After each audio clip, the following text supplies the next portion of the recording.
موسیٰ بن عقبہ نے خبر دی، انہیں نافع نے، انہوں نے بیان کیا کہ ابو ہریرہ رضی اللہ عنہ نے کہا، نبی کریم صلی اللہ علیہ وسلم نے فرمایا، اور اس روایت کے مطابق ابو عاصم نے ابن جریج سے کی ہے کہ مجھے موسیٰ بن عقبہ نے خبر دی، انہیں نافع نے، اور ان سے ابو ہریرہ رضی اللہ عنہ نے بیان کیا کہ نبی کریم صلی اللہ علیہ وسلم نے فرمایا کہ جب اللہ تعالیٰ کسی بندے سے محبت کرتا ہے تو جبریل سے فرماتا ہے کہ اللہ تعالیٰ فلاں شخص سے محبت کرتا ہے، تم بھی اس سے محبت رکھو۔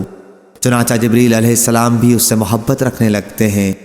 پھر جبرائیل علیہ السلام تمام اہل آسمان کو پکار دیتے ہیں کہ اللہ تعالیٰ فلاں شخص سے محبت رکھتا ہے، اس لیے تم سب لوگ اس سے محبت رکھو۔